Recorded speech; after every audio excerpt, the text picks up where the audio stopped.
ऐसे हैं उनको पहले से ही मन के अंदर दिल के अंदर है कि हम क्या करेंगे, सब्जेक्ट चूज करेंगे, हमने ये रखना है। कुछ बच्चे 9th से ही मन बनाते हैं कि मैंने ये सब्जेक्ट रखने आगे, मैंने इसमें जाना है, ठीक है। कुछ ऐसे बच्चे हैं उनको पता नहीं है कि मैंने आगे लेना क्या है। अब कुछ ऐसे भी प्रो प्लेयर हैं 10th क्लास के अंदर, वो क्या करेंगे, वो मसा आज जाके सब्जेक्ट चूज कर खंगालेंगे कि मैंने आर्ट्स लेने हैं, कॉमर्स लेने हैं, नॉन मेडिकल लेने हैं या मेडिकल लेने हैं, ठीक। कुछ ऐसे महारथी होंगे वो क्या करेंगे, मेरे दोस्त ने मेडिकल लेनी है तो मैं भी ले लूंगा, ठीक है। देखो आपको ये चीज अभी देखनी है कि मैं कौन से सब्जेक्ट लूं या लूंगी या लूंगा कि मेरा जो फ्यूचर है उन्हीं सब्जेक्ट्स में बना रहे। अगर आप मेडिकल लेते हो ना अभी, तो मेडिकल लेने का मकसद ये है आपको मैं नीट के लिए जाना है या कुछ, यही है ना बड़े बड़े एग्जाम्स मेडिकल में। तो ये 2 साल हैं आपके फ्यूचर डिसाइडिंग ईयर्स कहते हैं इनको, या फ्यूचर डिसाइडर कहते हैं इनको, क्योंकि यही 2 साल जो हैं आपके फ्यूचर को डिसाइड करते हैं कि कौन से सब्जेक्ट आप लोगे और आगे जाके आप बेकार नहीं रहोगे। नहीं तो ऐसा भी है आपके पास कुछ बच्चों ने ऐसे सब्जेक्ट चूज कर लिए हैं आज ना, उस फील्ड में इतने सारे हैं, पहले से पहले महारथी बन बैठे हैं, उनको तो वो टच भी होने दे रहे हैं। इसीलिए सब्जेक्ट जब चूज करोगे तो आपके पास सबसे पहला प्रश्न जो माइंड के अंदर रहता हुआ रहता है कि कौन से सब्जेक्ट मैं लूं ताकि मैं फ्यूचर में बेकार ना रहूं, ठीक है। फ्यूचर में मुझे किसी प्रकार की बेकारी की दिक्कत नहीं आनी चाहिए। अभी तक अब जो है आपके पास ये 2 साल ऐसे है ना, ये 2 सालों में अच्छी तरह से मेहनत करोगे, अच्छे तरीके से अगर आपने आपको आप क्या करोगे, सही तरीके से लाइन पे चलाओगे ना, ये 2 साल आपके फ्यूचर को जो है वो क्या करेंगे, संभाल लेंगे, आपका फ्यूचर सही ढंग से बनेगा। अब तक 10th तक आप स्कूल आते थे, घर में बैठते थे, आप टाइम मैनेजमेंट आपका नहीं था, लेकिन अब अगर आपको आगे बढ़ना है ना तो आपको टाइम मैनेजमेंट करना पड़ेगा। कल आपके टॉपर से बात हो रही थी, फोन किया था, आधा घंटा बात की उसने मेरे से, मम्मी ने भी कॉन्फ्रेंस पे। उसको मैंने एक चीज बताई, मैंने कहा आप जो है इतने अच्छे मार्क्स आपके आए तो नेक्स्ट आगे क्या सोचा है आपने।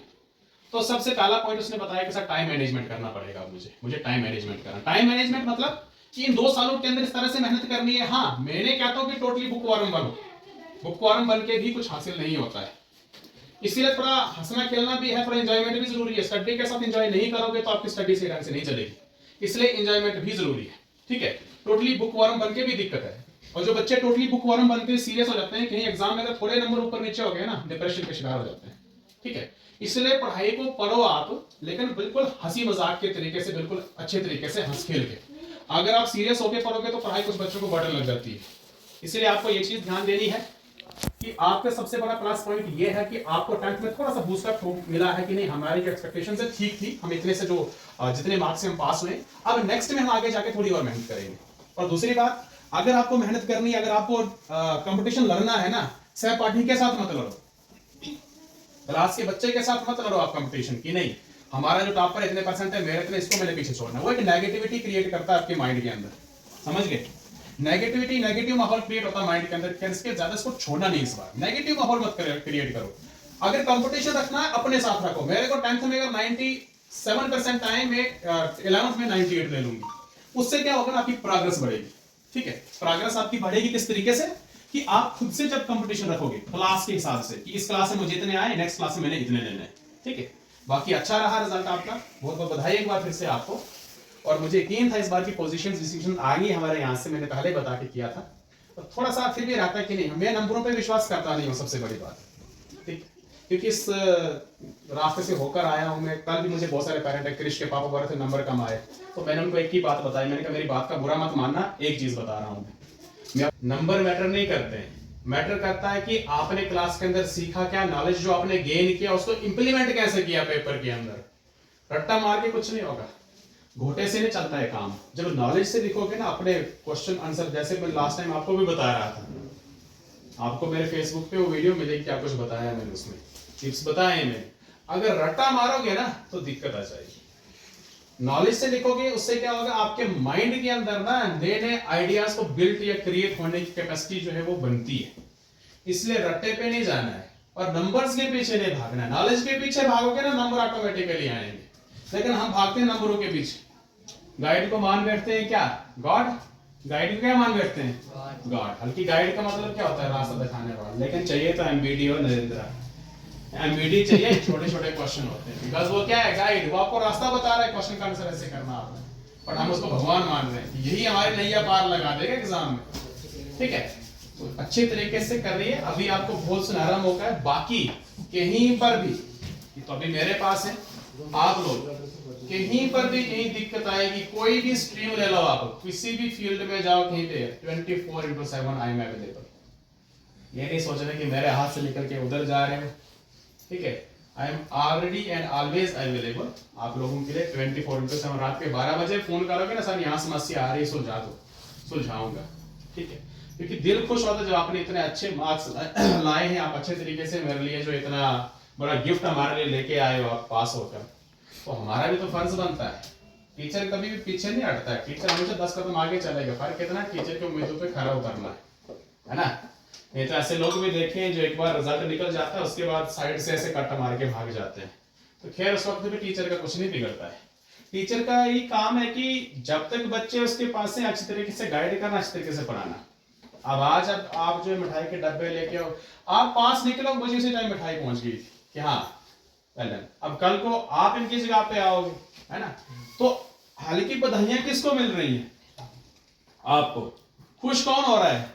मैं। हल्की मुझे कुछ लेना है? नहीं ना लेना आपने। इट मीन्स कि आपको जो बधाइयां मिल रही, टीचर जो है ना वो अपनी जगह पे इतना खुश होता है पूछो मत। इतना ज्यादा एक्साइटमेंट, मुझे तो कल के रिजल्ट एक्साइटमेंट था और मुझे पता रिजल्ट कल ही निकलना है, क्योंकि चेयरमैन जो था वो जेके बोस का, वो चेंज हुआ था, वो चार्ज नहीं ले रहा था कोई भी।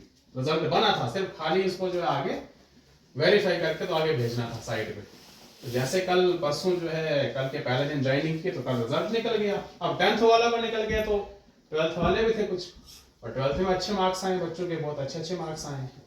तो अभी आपको बहुत दूर तक जाना है। सबसे बड़ी बात, जो भी सब्जेक्ट चूज करोगे तो अच्छे तरीके से पढ़ना उनको, ठीक है।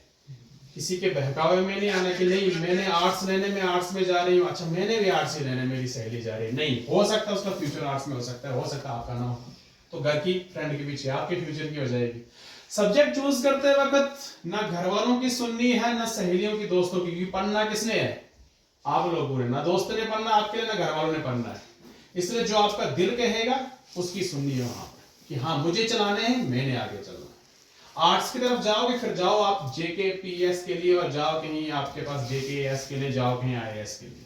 आर्ट्स में आपको कॉलेज तक जाना पड़ेगा, और कॉलेज तक जाने के लिए आपको 4 साल या 5 कॉलेज के, और साथ में ये 7 साल बिल्कुल आपको जो है आर्ट्स फील्ड में घुस जाना फिर इस ढंग से कि छूटना नहीं चाहिए कुछ भी। मेडिकल फील्ड में आपके लिए ऑप्शंस बहुत सारे खुल सकते हैं। अगर नीट के लिए जा रहे हो तो नीट के में कुछ कर सकते हो आप, अगर नहीं तो आपके लिए इतने सारे मेडिकल फील्ड में प्रोफेशनल कोर्सेज हैं कि पूछो मत। आप गवर्नमेंट ऑफ इंडिया ने स्कीमें लॉन्च कर रही है कि मेडिकल फील्ड में, हो सकता है आपका फ्यूचर कहीं वहां बन जाए, ठीक है ना। अगर बोथ रखते हो तो सोने पे सुहागा है। आप नीट के लिए भी एप्लीकेबल हो, आप जेई के लिए भी एप्लीकेबल हो। इसलिए डिपेंड आप लोगों के ऊपर करता है कौन सा सब्जेक्ट चूज करोगे। यानी सब्जेक्ट, मेरा ओवरऑल कहने का मतलब ये है कि सब्जेक्ट ऐसे लेना ये सोच के कि मैं फ्यूचर में बेकार नहीं रहूंगा या रहूंगी, ठीक है। नहीं तो मास्टर्स इन सोशियोलॉजी आज बहुत सारे हैं, तो सोशियोलॉजी में आगे जाके मास्टर्स करोगे आर्ट्स पकड़ के तो फ्यूचर ही नहीं होगा, ठीक है। इसलिए अब आपके लिए थोड़ा सा स्ट्रेस, समझने वाले के लिए बोल रहा हूं मैं, थोड़ा सा स्ट्रेस अब माइंड के ऊपर ये पढ़ना है कि सब्जेक्ट जो लें तो चलाएं कैसे हमको, या कौन सा सब्जेक्ट लें हम, ठीक है। बाकी जो कुछ पास है वो झूम रहे हैं अभी, कोई किधर कोई किधर, ठीक है।